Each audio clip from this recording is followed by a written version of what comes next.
اس کا کبھی جواب نہیں دیا. کہتے وہ یہ ہیں کہ جرت کیسے پڑی ہمارا کسی نے ہمیں سزا دے دی. تو کسی کی مجال کہ ہم وہ لوگ تھے, ہم کوئی خاص لوگ تھے کہ ہمارے سے پوچھ لیا اور ہمیں سزا دے دی. تو یہ ہے ملک کا مسئلہ. ہم کبھی بھی آگے نہیں بڑھ سکیں گے جب تک اس ملک میں قانون کی حکمرانی نہیں ہوگی, رول آف لا نہیں ہوگا. میں مدینہ کی ریاست کی اس لیے آپ سب کو بار بار مثال دیتا ہوں کہ جب وہ غریب ترین حالات میں تھے, پہلی چیز میرے نبی صلی اللہ علیہ وسلم نے مدینہ کی ریاست میں قانون کی حکمرانی قائم کی, عدل اور انصاف قائم کیا. اس کی بنیاد پہ کھڑا ہوا ایک دنیا کا عظیم ترین معاشرہ. آج دنیا میں کوئی اب ملک دیکھ لیں جہاں خوشحالی ہے, جدھر انصاف ہے وہاں خوشحالی ہے, جدھر جنگل کا قانون ہے وہاں غربت ہے. تو یہ تو یعنی جو بھی دنیا جانتا ہے اسے پتہ ہے کہ یہ حالات ہیں جب آپ کے ملک کے اندر مائٹ از رائٹ ہوتی ہے, یعنی طاقت کی حکمرانی ہوتی ہے, جو پاکستان میں آج. اس لیے کل کا دن بہت اہم تھا اس ملک کی تاریخ میں. اپنے ملک کی آئین کی حکمرانی, قانون کی بالادستی, اس کے لیے 4200 جگہ پہ لوگ نکلے. اور ساروں نے, پھر سے میں یہ کہتا ہوں کہ کسی شخصیت کے لیے نہیں نکلے. اگر انہوں نے چیف جسٹس کا نام لیا تو چیف جسٹس کا اس لیے نام لیا کیونکہ وہ آئین کے ساتھ کھڑے ہیں. آئین کہتا ہے 90 دن میں الیکشن ہونے چاہیے. سارے دنیا کے اندر ججز, پاکستان کے ججز, وکیل سب سمجھتے ہیں کہ 90 دن میں الیکشنز ہونے چاہیے.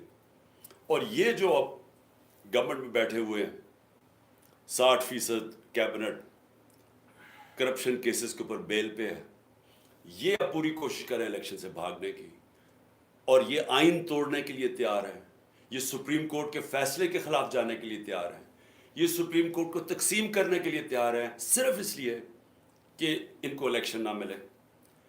کھل کے سپریم کورٹ کو اٹیک کر رہے ہیں. ان کے لوگ کہہ رہے ہیں کہ جی اگر سپریم کورٹ نے فیصلہ کیا مانیں گے نہیں, یہ کھل کے کہہ رہے ہیں. تو میں یہ چاہتا ہوں کہ پہلے صرف یہ دیکھ لیں, اس کے بعد میں باقی بات کرتا ہوں کہ جب ان کو سپریم کورٹ کا فیصلہ پسند تھا تو ان کے لوگوں نے کیا سپریم کورٹ کے متعلق کیا سٹیٹمنٹس دی. ہمارے پاس اللہ کا کرم ہے, سوشل میڈیا ہے, یہ ساری چیزیں اب آپ کو پتہ چل جاتی ہے کہ یہ پہلے کیا کہتے تھے, اب کیا کہتے ہیں. مجھے کہتے تھے کہ اگر آپ نے الیکشن کروانا ہے تو اپنی حکومتیں ڈیزالو کر دیں. حکومتیں ڈیزالو کی تو سارے الیکشن سے بھاگ گئے. اب کہتے ہیں کہ جی عمران خان انتشار پھیلا رہا ہے, آئین کے مطابق چل رہے ہیں عمران خان, 90 دن میں الیکشن ہونے چاہیے. 2 ہماری حکومتیں ہم نے ڈیزالو کی, آپ سب نے کہا, آئین بھی کہتا تھا, ملک کا قانون کہتا تھا کہ 90 دن میں الیکشن ہو. 90 دن گزر گئے, الیکشن نہیں ہو رہے. ہمیں کہہ رہے ہیں اکتوبر میں الیکشن ہوں گے. کس طرح اکتوبر میں؟ اس کا مطلب 70% پاکستان ڈس انفرینچائز ہے, یعنی ان کے الیکٹڈ نمائندے 70% پاکستان نہیں ہوں گے. ایک بددیانت دار الیکشن کمیشن نے شہباز شریف کی حکومت یہاں قائم کر دی جس کی کوئی قانونی اور آئینی کوئی جواز نہیں ہے, اور فضل الرحمان کی حکومت قائم کر دی ہے پختونخوا میں. سو اس لیے میں یہ سننا چاہتا ہوں, آپ کو سنانا چاہتا ہوں کہ کیا کہا انہوں نے جب ان کو سپریم کورٹ کا فیصلہ پسند تھا.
سو واضح ہو گیا کہ جب ان کو ضرورت تھی تو ان کو سپریم کورٹ کی سینکٹی، اس کے فیصلوں کی اہمیت کی سمجھ آ گیا کہ کیوں سپریم کورٹ کا فیصلہ ضروری ہے۔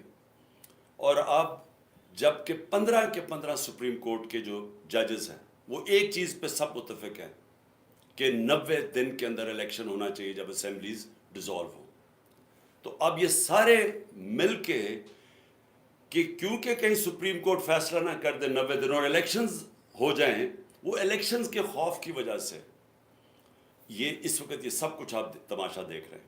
اور یہ اس لیے کیوں الیکشن سے بھاگے ہوئے مجھے آپ کو بتانے کی ضرورت نہیں ہے کہ 2 دن پہلے رپورٹ آئی، عوام کو تو پتہ ہے کہ جو میں باتیں کر رہا ہوں، بلومبرگ جو کہ ایک انٹرنیشنل ایک دنیا کی معیشت کے اوپر ایک ایسا ریسپیکٹڈ رسالہ ہے جو ساری دنیا میں پڑھا جاتا ہے، وہ کہتا ہے کہ پاکستان کا آج حال سری لنکا سے برا ہو گیا ہے۔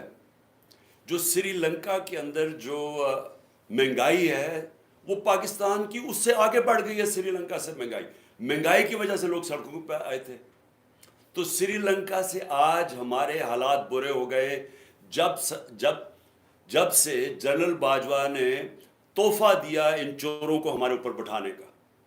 1 سال پہلے، میں پھر سے کہتا ہوں، دشمن بھی پاکستان سے وہ نہ کر سکتا جو جنرل باجوہ اس قوم سے کر کے گیا۔ ان کو بٹھایا اوپر، انہوں نے آ کے ساری اکانومی تباہ کر دی، اپنے آپ کو انہوں نے 1100 ارب روپے کے کیسز معاف کروا لیے، انہوں نے آتے ساتھ ہی اپنے آپ کو ای سی ایل سے کیبنٹیں ہٹا دیا تاکہ یہ باہر جا سکے، کیونکہ سارا پیسہ باہر پڑا ہوا ہے، عیاشی باہر ہے، اور انہوں نے ملک کی معیشت کو تباہ کر دیا۔ اور آج جو لوگ پسے ہوئے ہیں مہنگائی میں، جو لوگوں کے آج حالات ہے، پھر سے میں بتا دوں، 100 روپیہ 1 سال پہلے جتنی چیزیں خریدتا تھا وہ صرف آج 62 روپے خرید سکتا ہے۔ 62 روپے رہ گئے ہیں اس 100 روپے میں سے، تو خریدار 100 روپے سے گر کے، ایک آدمی کے پاس جو 100 روپے کا نوٹ ہے وہ صرف 62 روپے خرید سکتا ہے۔ اور اگر سینسٹیو پرائز انڈیکس پہ چلے جائیں کھانے پینے کی چیزیں، تو وہ صرف 52 روپے رہ گئے ہیں 100 روپے میں سے، اور گرتا جا رہا ہے۔ ہر روز مہنگائی بڑھ رہی ہے۔ دنیا میں مہنگائی کم ہو رہی ہے یا مہنگائی بڑھ رہی ہے؟ تو اس لیے میں آج وہ ساری قوتیں جو ان چوروں کے پیچھے بیٹھی ہوئی ہیں، میں آپ سب کو کہہ رہا ہوں کہ آپ ابھی سے سمجھ جائیں ملک کدھر جا رہا ہے۔ سری لنکا کے اندر جب پبلک نکلی تھی حالات اتنے برے نہیں تھے۔ آج کیوں نہیں پاکستانی قوم نکل رہی؟ امید لگا کے بیٹھی ہوئی ہے کہ الیکشنز آئیں گے، تو وہ الیکشنز کی انتظار کر رہے ہیں کہ غصہ ان کا الیکشن میں نکلے گا، جس کی وجہ سے یہ بھاگ رہے ہیں۔ تو مجھے اپنی اسٹیبلشمنٹ کی نہیں سمجھ آ رہی کہ آپ کو اس میں سے کیا مل رہا ہے، ان چوروں کے پیچھے لگ کے جنہوں نے ملک کو تباہ کر دیا ہے، تو اس سے آپ کو کیا مل رہا ہے کہ ان کے پاس تو کوئی اب طریقہ ہی نہیں ہے ملک کو بچانے کے لیے، ان کے پاس تو روڈ میپ نہیں ہے۔ اکتوبر تک یہ کیوں انتظار کر رہے ہیں؟ کیونکہ انہوں نے اور ہمیں تحریک انصاف کو پکڑ دکڑ کرنی ہے، اداروں کو ہمارے خلاف استعمال کرنا ہے، کیسز اور کرنے ہیں۔ کیا اس سے یہ بچ جائیں گے؟ میں سوال یہ پوچھتا ہوں کہ کیا اس سے یہ بچ جائیں گے؟ علی امین کو 1 مہینہ پکڑا، جیلوں میں پھرایا، کدھر سے کدھر، بکھر، پھر اسلام آباد، پھر اس کو لے کے گئے ادھر لاہور، لے کے آئے، تشدد کیا اس کے اوپر، پھر ادھر سے گیا پتہ نہیں شکارپور، تو کیا ہوا؟ 20 کلومیٹر لمبا اس کو جلوس لینے آیا ڈی آئی خان میں۔ وہ علی امین کہتا ہے میں نے کبھی اس طرح کی عوام کا رویہ نہیں دیکھا، انہوں نے اس کو اتنا بڑا ہیرو بنا دیا۔ تو کیا فرق پڑا؟ کیا یہ پکڑ دکڑ سے کچھ بدل جائے گا؟ کیا یہ عمران خان 2 دفعہ مجھے قتل کرنے کی کوشش کی، کیا میں رک گیا ہوں؟ میں پھر نکل رہا ہوں، میں پھر جا رہا ہوں پبلک میں پھر جلسے کر رہا ہوں، بدھ سے میں جلسے کر رہا ہوں، 14 تک کروں گا۔ یہ جو بھی آپ سمجھ رہے ہیں کہ یہ خوف زدہ ہو کے یہ کہ ایک تحریک جو لوگوں کے دلوں میں چلی گئی ہے وہ رک جائے گی، 4200 جگہ پہ لوگ نکلے ہیں، اور میں آپ کو اب یقین دلاتا ہوں کہ میری جو اگلی کال ہوگی وہ اس سے زیادہ لوگ نکلیں گے۔ اور یہ ضروری نہیں کہ اگر آپ اس طرح دباتے رہیں لوگوں کو اور پکڑ دکڑ کرتے رہیں تو ہم چپ کر کے بھیڑ بکریوں کی طرح اسی طرح ہی بیٹھے رہیں گے۔ ہم صرف اپنی ملک کی معیشت دیکھتے ہوئے, کیونکہ ہم نے باہر نہیں بھاگنا. ابھی تک میری جگہ یہ دوسرے ہوتے تو باہر بھاگے ہوتے بڑی دیر کے. ہم نے یہاں جینا مرنا ہے. اس لیے ملک کا سوچ رہے ہیں کہ اگر ہم نے یہاں سڑکوں کے اوپر نکلا ہے جس طرح سری لنکا میں لوگ نکلے تھے, تو یہاں تو معیشت تو آگے بیٹھ گئی ہے. تو اس لیے میں سب کو آج کہہ رہا ہوں کہ یہ جو آپ ظلم کر رہے ہیں اور جو ہمارے کارکنوں کو پکڑ رہے ہیں, اس سے تحریک نہیں رکنے لگی, اس کو اور تیزی سے اوپر جا رہی ہے. لیکن اس سے ملک کو آپ تباہی کی طرف لے کے جا رہے ہیں. اور جو اسلام آباد میں ہوا, آپ یہ سوچیں کہ کیسے ہو سکتا ہے کہ پہلے ایک ہائی کورٹ جسٹس بابر ستار وہ اجازت دیتے ہیں کہ جی یہ فنڈامنٹل رائٹ ہے ہمارا ریلی نکالنے کا. وہ کہتا ہے فنڈامنٹل رائٹ ہے. رات کے 2 بجے پولیس کہتی ہے نہیں آپ نکال سکتے. کیوں نہیں نکال سکتے؟ اور کس چیز کے لیے ریلی نکال رہے ہیں؟ آئین کی, اپنے آئین کی بالادستی کے لیے ریلی نکال رہے ہیں. کوئی انتشار کے لیے نہیں نکال رہے, رول آف لاء کے لیے ریلی نکال رہے ہیں. اجازت ہی دیتے. اور اجازت ہی نہیں صرف دیتے, وہاں آپ دیکھیں عورتیں وہ بیچاری کھڑی ہیں سائڈ پہ, ان کو پکڑ کے جیلوں میں ڈال رہے ہیں. ساری دنیا کے سامنے منہ کالا کروا رہے ہیں پاکستان کا. اور اس کے بعد ہمارے رات کو ورکرز کو پکڑنا شروع کر دیتے ہیں. 50-60 ورکر پکڑ لیے ہیں, سرگودا میں علیحدہ ورکر پکڑ رہے ہیں. تو کیا یہ اس سے ثابت کیا کر رہے ہیں آپ کہ وہ اسلام آباد کا جو آئی جی ہے وہ ایک جرائم پیشہ آدمی ہے؟ مجھے پتا ہے, میں نے اس کا کیس دیکھا ہوا ہے. سیف سٹی کے اندر وہ کرپشن کے اندر سزا ہونے لگی تھی اس کو. دوسرا جرائم پیشہ آدمی شہباز شریف جب پرائم منسٹر بنا, اس کو سزا ہونے والی تھی 24 ارب کے کیس میں. اس نے پہلی چیز اپنی طرح کے لوگوں کو اس کو لا کے وہاں بٹھا دیا. اور کیونکہ وہ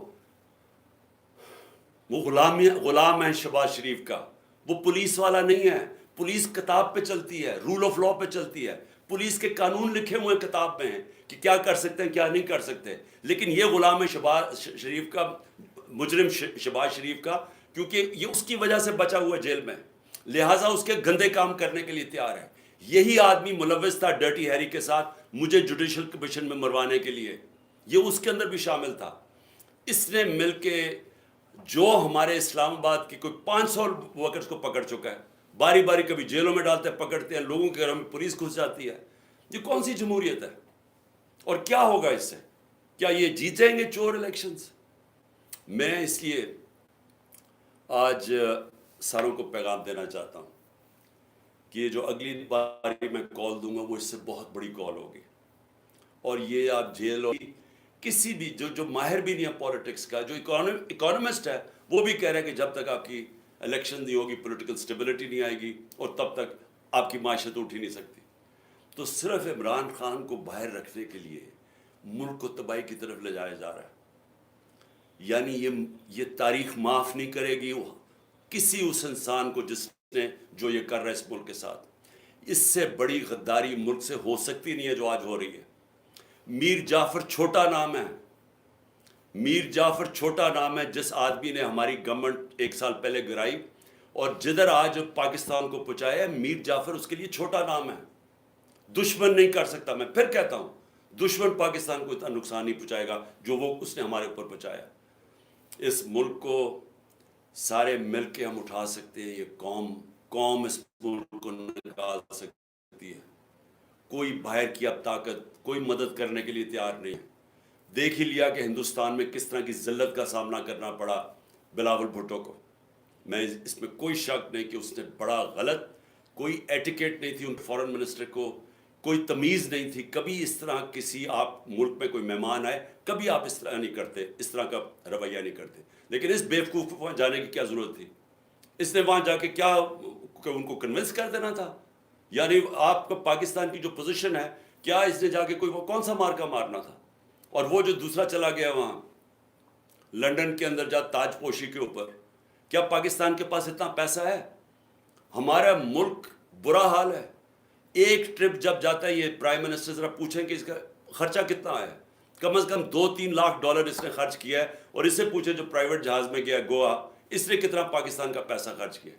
ایک طرف ہمارے پاس فورن ایکسچینج نہیں ہے, دوسری طرف فضول بیرونی دورے پہ ہم چکر مار رہے ہیں, ذلیل اپنے آپ کو کروا رہے ہیں. وہ کون, کس نے پوچھا تھا شہباز شریف کو, کون لینے آیا تھا اس کو ایئرپورٹ پہ؟ تو یہ اگر آپ نے اپنے آپ کو ذلیل کروانے جانا ہے تو کم از کم ملک کا پیسہ تو بچائے نا. اور اس لیے میں کہہ رہا ہوں کہ اس وقت ہمارے پاس کوئی دوسرا راستہ نہیں ہے سوائے الیکشنز کے.